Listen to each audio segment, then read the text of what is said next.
टांगे है वो विश्वविख्यात एक मतलब आर्किटेक्ट है। उसी ने सिंगापुर का प्लान बनाया था, देखिए। और यूनिवर्सिटी ऑफ जेरूसलम जो इज़राइल में है उसका प्लान भी उसी ने बनाया था। और लुम्बिनी का गुरु योजना है वो भी उसी ने बनाया था। और जो बाबा साहेब अम्बेडकर ने आके वहाँ पर कम्युनिज्म वर्सेस बुद्धिज्म नाम का प्रवचन उन्होंने किया।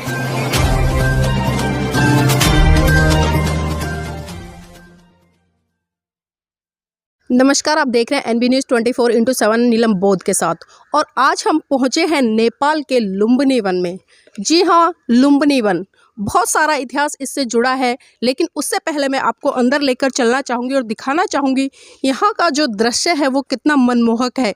चारों तरफ आपको पंचशील के झंडे ही झंडे दिखाई दे रहे होंगे। और जिस तरह से महाकारुणिक तथागत बुद्ध की प्रतिमाएँ हैं यहाँ पर बहुत सारी हमने देखी हैं। लेकिन उससे पहले मैं आपको यहाँ पर बहुत सारी चीज़ों से रूबरू कराना चाहूँगी। और इसका ऐतिहासिक महत्व है, आखिर क्या महत्व है, क्यों इतना प्रसिद्ध है पूरे विश्व में नेपाल का लुम्बिनी वन। तो यहाँ पर कुछ बौद्ध भिक्षु हैं, उनसे मैं रूबरू कराना चाहूँगी और उन्हीं से जानना चाहूँगी कि इस ऐतिहासिक स्थल के बारे में क्या विशेषताएं हैं और क्यों पूरे विश्व में इसको एक बहुत ही महत्वपूर्ण स्थान के तौर पर जाना जाता है। भंते जी, आपका स्वागत है एनबी न्यूज़ में। अच्छा, मेरा नाम भंते सागर धम्म है। जी भंते जी, हम आज नेपाल में हैं और ये लुम्बिनी वन है, इसकी विशेषता क्या है? लुम्बिनी वन का विशेषता ये है कि यहाँ पर आज से 2644 वर्ष आगे तथागत भगवान बुद्ध का जन्म यहाँ पर हुआ है। तो इसीलिए आज संसार में तथागत भगवान बुद्ध के जन्म स्थल के रूप में ये सारी विश्व में ये प्रसिद्ध है। भंते जी, साथ साथ ये भी जानना चाहूँगी, जो ये लुम्बिनी वन है ये कितने किलोमीटर वर्ग में फैला हुआ है? तो नेपाल में तो ये बीघा कहते हैं जी। इंडिया में क्या कहते हैं हमको पता नहीं। ये 1200 बीघा है। 1200 एकड़ मतलब ऐसा पूछिए कि 4 किलोमीटर लंबाई है। हाँ, ये बताइए। हाँ जी। और चौड़ाई 2 किलोमीटर। हाँ, 4 किलोमीटर लंबा, 2 किलोमीटर चौड़ा, ये चौड़ा है। 4 किलोमीटर चौड़ा, 2 किलोमीटर लंबा है इसका क्षेत्रफल। भंते जी, इस लुम्बिनी वन की और क्या क्या खास विशेषताएं हैं जो लोग इसको इतनी दूर दूर से देखने के लिए आते हैं? लुम्बिनी वन का महत्व तो ऐसा है कि भगवान बुद्ध का जन्म यहाँ पर हुआ तो कैसे परिस्थिति में उनका जन्म हुआ। महामाया देवी तो आपको पता है कि वो गर्भवती हो गई है। तो गर्भवती होने से पहले उन्होंने सपना देखा, सफ़ेद हाथी ने उनको 3 बार परिक्रमा किया और दिव्यांगना ने उनको लेके महान सरोवर में स्नान करवाया। तो उस स्वप्न का मतलब क्या है, राजा शुद्धोधन ने 104 ब्राह्मण को उनको बुला के पूछा कि इसका मतलब क्या है। तो उन्होंने कहा कि अभी महामाया देवी गर्भवती हो गई है। तो उनका गर्भ में ऐसा एक बालक ने गर्भ अंदर गया है, वो बालक बहुत बड़ा आदमी होगा। तो सबने या तो वो चक्रवर्ती राजा बनेगा या तो संसार को ज्ञान देने वाला बुद्ध बनेगा। तो एक ब्राह्मण ने उसने कहा कि ये बुद्ध ही बनेगा, है ना। तो महामाया देवी गर्भवती 10 महीने पहुंच गया। तो 10 महीने का गर्भ पहुंचने के बाद उस समय का जो परंपरा क्या था कि जो बच्चा पैदा करने के लिए माई का घर जाना। तो इसीलिए महामाया देवी कपिल वस्तु से अपना माई का घर देवदहा जाने के लिए वो राजकीय मतलब सब तैयारी के साथ वहाँ से रवाना हुई। तो कपिल वस्तु से देवदहा जाने के लिए उनको लुम्बिनी होते हुए जाना पड़ता था। तो लुम्बिनी उस समय क्या था, ये बहुत सुंदर रमणीय एक बहुत बड़ा बगीचा था लुम्बिनी। तो इस लुम्बिनी बगीचा को उधर शाक्य राजा लोग और इधर कोलित राजा लोग, दो राज परिवार इस लुम्बिनी बगीचा को मेंटेन करते थे। जी। हैं। तो महामाया देवी ने सोचा कि जैसे बैसाख पूर्णिमा के समय में इस क्षेत्र में बहुत गर्म होता है, तो इसीलिए उन्होंने सोचा मैं थोड़ा आराम करूंगी इस लुम्बिनी में आके बगीचा में। तो वो आई और थोड़ा मतलब 10-15 मिनट आराम उन्होंने क्या किया था, उसी समय उनको प्रसूति व्यथा लग गया। तो प्रसूति व्यथा लगने के समय में उन्होंने सोचा कि मैं इस बच्चे को कहाँ पैदा करूं। तो उनको दिखाई पड़ा कि एक छोटा कद का साल वृक्ष दिखाई पड़ा। तो साधारण रूप से साल वृक्ष जो होता है वो बड़ा होता है, हाँ? तो उनको एक छोटा कद का साल वृक्ष दिखाई पड़ा। तो उन्होंने सोचा कि हाँ ये साल वृक्ष जो है ये छोटा है, इसीलिए इसका शाखा मैं पकड़ के बच्चा आराम से पैदा कर सकूँ। तो वही साल वृक्ष के समीप में आई और जैसे महारानी ने दूसरा मतलब हाँ अपना दायां हाथ ऊपर उन्होंने लिया, तो साल वृक्ष का जो शाखा है वो अपने आप ही नीचे आ गया।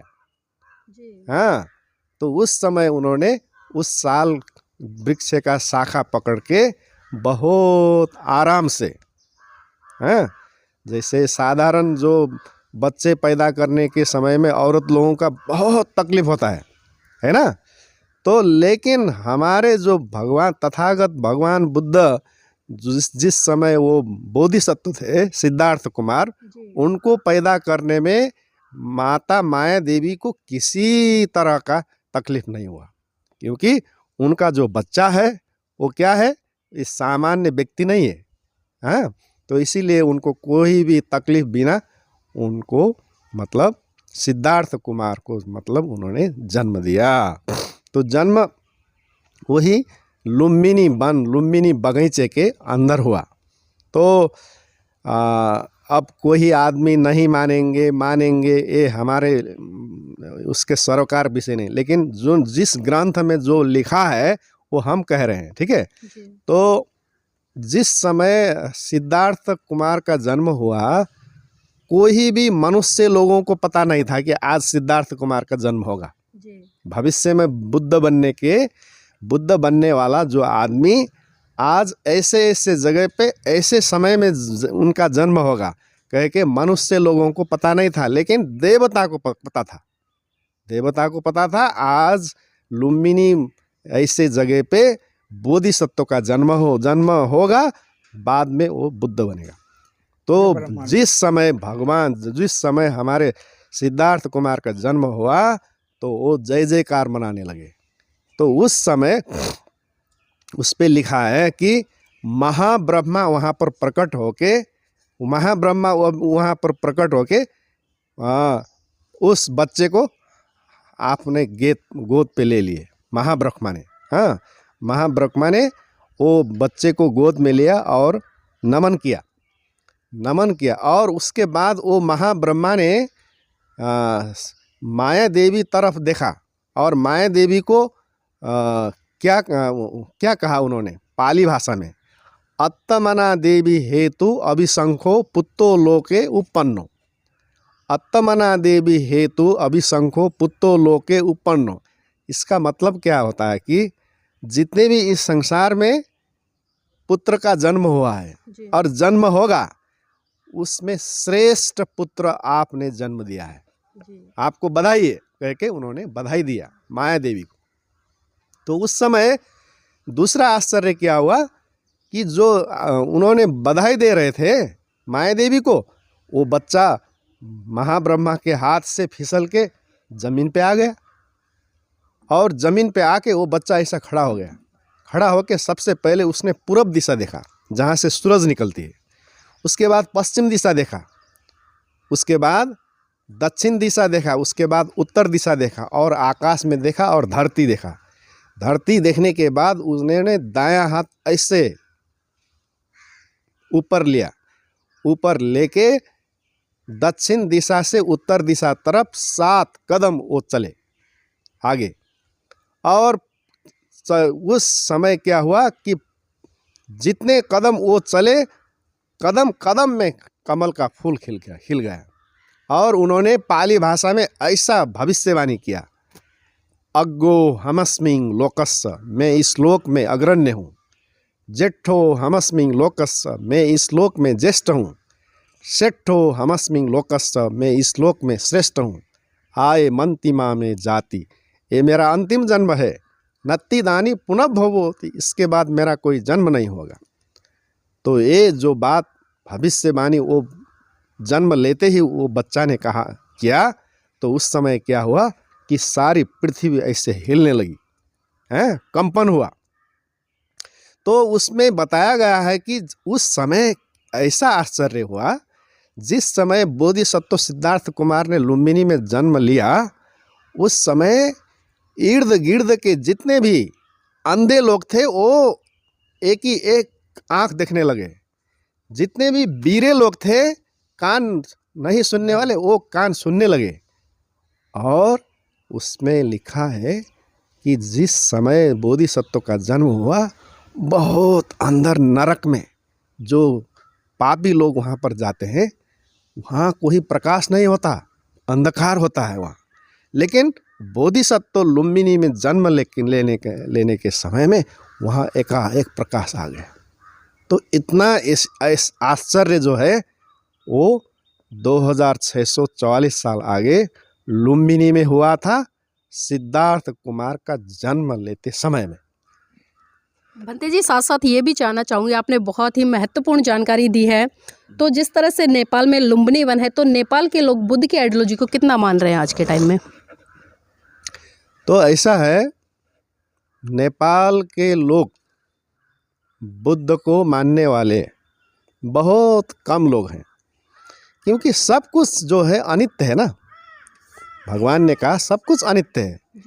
हाँ, तो सभी चीज़ बदलता रहता है। तो दूसरा बात ये है कि नेपाल में जितने पॉपुलेशन नेपाल में हैं, उस पॉपुलेशन का 12-13% बुद्धिस्ट लोग अभी नेपाल में रह रहे हैं। तो ऐसा है कि जो कीमती चीज़ होता है ना, जो बहुमूल्य चीज़ होता है, उसको बचाने में उसको बचा के रखने में आपको बहुत तकलीफ़ उठाना पड़ता है। जैसे आपके पास कोई हीरा है, आपके पास कोई मोती है, तो जो भी क्या करेगा, क्या चाहना करेगा, आपका जो मोती है ना, जो हीरा है ना, वो आपसे छीनने का प्रयास करेगा।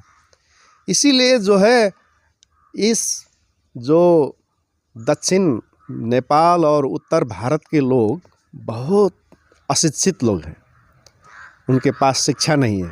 अभी भी मतलब ये इस क्षेत्र में आप देखिए कि यहाँ के लोग शिक्षा में बहुत पीछे हैं। तो उनको क्या पता है कि भगवान बुद्ध का शिक्षा क्या है ना। लेकिन विदेश के लोग जो है, उनको पता है कि भगवान बुद्ध की शिक्षा में क्या दम है, क्या उसका सार है। तो विदेश के जो लोग हैं उनको ले गए। और यहाँ के जो वही ब्राह्मणवाद, वही जातिवाद, वही क्षत्रियवाद, तो उनके पीछे ये लोग अभी मतलब चक्कर काट रहे हैं। जो हीरा जो है वो चला गया बाहर।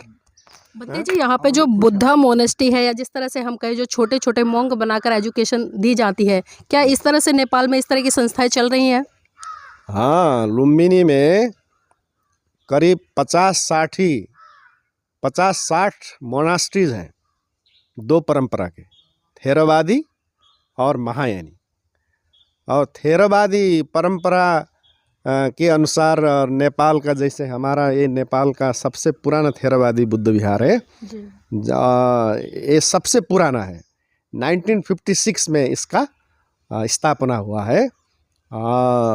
इस बिहार से बाबा साहेब अम्बेडकर का भी कुछ कनेक्शन है।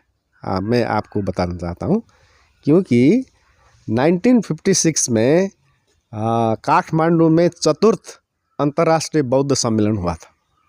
उसका प्रमुख अतिथि बाबा साहेब अम्बेडकर थे। जो बाबा साहेब अम्बेडकर ने आके वहाँ पर कम्युनिज्म वर्सेस बुद्धिज़्म नाम का प्रवचन उन्होंने दिया था। तो बाबा साहेब अम्बेडकर ने उस चतुर्थ अंतर्राष्ट्रीय बौद्ध सम्मेलन को प्रमुख आतिथ्यता उन्होंने दिया। तो चतुर्थ बौद्ध सम्मेलन 2-3 दिन चलने के बाद उसका समापन लुम्बिनी में हुआ था। जितने भी अंतर्राष्ट्रीय जो विशिष्ट व्यक्ति लोग जो उस पे आए थे, वो लोग सब लुम्बिनी में आए और बाबा साहब अम्बेडकर को भी यहाँ पर आना था। लेकिन क्या हुआ, कार्यक्रम जो अंतिम दिन में उनका तबीयत बिगड़ गया, इसीलिए वो लुम्बिनी नहीं आ पाए। वो सीधे दिल्ली गए और दिल्ली से उसके बाद नागपुर गए, उसके बाद देहांत हो गया वो। लेकिन जो चतुर्थ बौद्ध सम्मेलन के जितने भी विशिष्ट व्यक्ति थे, उनके उपस्थिति में इस विहार को मतलब उस समुद्घाटन किया गया था। नेपाल के नरेश राजा महेंद्र वीर विक्रम सहदेव और सर्वेपल्ली राधाकृष्णन, जो 1956 में भारत का उपराष्ट्रपति थे, हैं, दोनों के हाथ से इस बिहार का उद्घाटन हुआ था। तो लुम्बिनी का खोज 1896 में हुआ। 1896 में लुम्बिनी को पुनः खोजा गया और उस समय अशोक पिलर उनको मिला। तो 1896 में लुम्बिनी को खोज निकाला। उसके बाद भगवान बुद्ध का जन्म स्थल लुम्बिनी है और लुम्बिनी यही है कह के वहाँ पर डिक्लेयर हुआ। तो अंतर्राष्ट्रीय समुदाय में अंतर्राष्ट्रीय स्तर पे लुम्बिनी का चर्चा शुरू हुआ। अंतर्राष्ट्रीय समुदाय में लुम्बिनी ध्यानाकर्षण हुआ। लेकिन 1956 तक, जो 1896 में इसका मतलब खोज निकाला, तो 60 वर्ष तक यहाँ पर कोई भी मंक लोग रहने का कोई भी व्यवस्था यहाँ पर नहीं था। सिर्फ आदमी आते थे जाते थे, यहाँ पर कोई भी व्यवस्था नहीं था। तो 1956 में सबसे पहले एक मंक लोग यहाँ पर बैठने का, पूजा पाठ करने का, प्रवचन करने का, हाँ, तो इस उद्देश्य के साथ जो मंक लोग इस मोनास्ट्री में रहते थे उस समय, वही लोग माया देवी मंदिर जो बुद्ध बर्थ प्लेस है उसको रेख देख करते थे यहाँ बैठ के, हाँ। तो जहाँ पर भगवान बुद्ध का जन्म हुआ उस परिसर, तो वो तो आर्कोलॉजिकल रूप से वहाँ पर मंदिर बनाना तो ठीक नहीं है ना। तो क्योंकि वो तो बहुत पुराने 2000 साल आगे का वहाँ पर जितने भी धरोहर हैं उनको संरक्षण करना है। तो इसीलिए जो है वहाँ से थोड़ा बाहर आके इस मंदिर को बनाया गया है। तो इसके बाद लुम्बिनी का विशेष प्लान बना, और वो लुम्बिनी का विशेष प्लान किसने बनाया है? जापान के केंजो टांगे नाम का एक बहुत अंतर्राष्ट्रीय रूप से ख्याति प्राप्त आर्किटेक्ट इंजीनियर जो है, वो व्यक्ति बहुत विशेष व्यक्ति है। उसने संसार में ज़्यादा प्लान नहीं बनाया, सिर्फ 3-4 प्लान बनाया है उसने। वो जो केंजो टांगे है वो विश्वविख्यात एक मतलब आर्किटेक्ट है। उसी ने सिंगापुर का प्लान बनाया था, देखिए। और यूनिवर्सिटी ऑफ जेरूसलम जो इज़राइल में है उसका प्लान भी उसी ने बनाया था। और लुम्बिनी का गुरु योजना है वो भी उसी ने बनाया था। और जिस समय उनका देहावसान हुआ उस समय में किताब में और पत्रिका में लिखा था कि उस केंजो टांगे के आँख में आंसू थे। तो उसने क्या कहा, मैंने 3-4 प्लान बनाए, सब प्लान पूरा हो गया, लेकिन लुम्बिनी का प्लान तो अधूरा हो गया। इसीलिए मैं बहुत दुखी हूँ कह के उन्होंने कहा था कि इस लुम्बिनी का जो गुरु योजना है, केंजो टांगे नाम का विश्वविख्यात एक योजनाकार ने बनाया है। तो उसी योजना के अनुसार अभी लुम्बिनी का विकास हो रहा है। अभी लुम्बिनी के जो केंजो टांगे के प्लान अनुसार लगभग 90% काम सब खत्म हो गया। तो यहाँ पर अभी आपको 50 मोनास्ट्रीज है। मोनास्ट्री एरिया कह के ये सेपरेट जगह है। वहाँ पर 3 ट्रेडिशन के जो बुद्धिस्ट मोनास्ट्रीज हैं, वज्रयानी, महायानी, थेरवादी। हम थेरवादी में पढ़ते हैं। तो सब मिला के 50 मोनास्ट्रीज हैं। कहीं मोनास्ट्रीज में 1 मंक मिलेगा, कहीं 2 मिलेगा, कहीं 10 मिलेंगे, कहीं 20 मिलेंगे, कहीं 50 मिलेंगे, कहीं 100 मिलेंगे। इसमें क्या है कि आर्थिक रूप से जो कंट्रीज थोड़ा रिच हैं और उनके आर्थिक अवस्था अच्छा है, उस मोनास्ट्री में ज़्यादा मंक रहते हैं। और दूसरी बात क्या है कि मौसम अनुसार भी ऐसा होता है। जैसे ज़्यादा ये बुद्धिस्ट कंट्रीज़ जो लोग हैं वो गर्म में यहाँ पर बैठना पसंद नहीं करते, क्योंकि उनको बहुत तकलीफ़ होता है। तो अगर ठंडी मौसम है उनका नंबर बढ़ जाता है। अगर ठंडी मौसम मतलब चला गया, बहुत गर्म धूप है, वो अपने देश में चले जाएंगे। उसके बाद वहाँ पर मतलब बहुत कम लोग होते हैं। और अभी क्या चल रहा है, कोरोना का टाइम चल रहा है। कोरोना का टाइम चलने के कारण से बहुत विदेशी जो है फॉरेन कंट्रीज़ के मंक हैं वो अपने देश में रहते हैं, यहाँ पर नहीं है। बहुत सी मतलब मोनास्ट्रीज अभी बंद है। लेकिन जिस समय साधारण रूप में यहाँ लुम्बिनी के अंदर आपको मिनिमम कम से कम 200-400 मंक तो होंगे, सब मोनास्ट्री मिला के। बहुत बहुत साधुवाद भंते जी। तो भंते जी ने जितनी महत्वपूर्ण जानकारी हमें दी है लुम्बिनी वन के बारे में, ये जानकारी हमें पहले नहीं थी और बहुत सारे जो दर्शक होंगे उनको भी नहीं होंगी। तो थोड़ा सा मैं आपको आगे लेकर चलना चाहूँगी, वो भी दिखाना चाहूँगी ताकि आप भी देख सके और कभी लुम्बिनी वन घूमने आए तो इन चीज़ों को आप बिल्कुल भी बिना देखे यहाँ से ना जाए। और आप जिस तरह से देख पा रहे होंगे, मैं कैमरामैन से चाहूँगी कि जिस तरह से महाकारुणिक तथागत बुद्ध की इतनी सुंदर जो प्रतिमा है वो देखिए बनाई गई है यहाँ पर लुम्बिनी वन में। आप सीधे सीधे इसके दर्शन कर पाएंगे। और जिस तरह से आप देख रहे हैं यहाँ पर कि जो दीपक हैं वो भी जल रहे हैं, और जिस तरह से कहा जाता है कि अत्त दीपो भव। और मैं आपको देखिए वो स्थान दिखाना चाहूँगी जहाँ पर महाकारुणिक तथागत बुद्ध का नहीं बल्कि सिद्धार्थ का जन्म हुआ था। ये वही स्थान है जहाँ पर सिद्धार्थ जन्मे थे, और वही सिद्धार्थ आगे चलकर पूरे विश्व में महाकारुणिक तथागत बुद्ध के नाम से जाने गए। और देखिए कितनी सुंदर और मनमोहक प्रतिमा यहाँ पर महाकारुणिक तथागत बुद्ध की लगी हुई है। इस मूर्ति को देख के आप अनुमान लगा सकते हैं कि जो महाकारुणिक तथागत बुद्ध हैं कितने शांति प्रिय रहे हैं, कितने शीलों से युक्त रहे हैं, और अपने आप में जो उनकी आभा है। तो जिस तरह से मैंने आपको अवगत कराया, और मैं जाते जाते ये भी बताना चाहूँगी, ये था भारत के विश्व गुरु बनने का मंत्र कि महाकारुणिक तथागत बुद्ध यहाँ पर जन्मे और यहाँ से जन्म लेकर भारत में जिस तरह से उनका प्रचार हुआ और वहाँ की जो सीमाएं हैं भारत की उनसे बाहर निकलकर वो विश्व गुरु के रूप में कहलाए, और जिस तरह से उन्होंने करुणा मैत्री भाईचारे का संदेश दिया, उससे आप भली भांति समझ सकते हैं कि जो महाकारुणिक तथागत बुद्ध के सीलों और उनके सिद्धांतों को फॉलो करेगा उसका विकास होना स्वाभाविक है। मेरा चैनल, आपका चैनल, समाज का चैनल, देश का चैनल NB News 24/7 को आप लाइक करें, सब्सक्राइब करें और ज़्यादा से ज़्यादा इसकी वीडियो को शेयर करें ताकि हर खबर को मैं आप तक आसानी से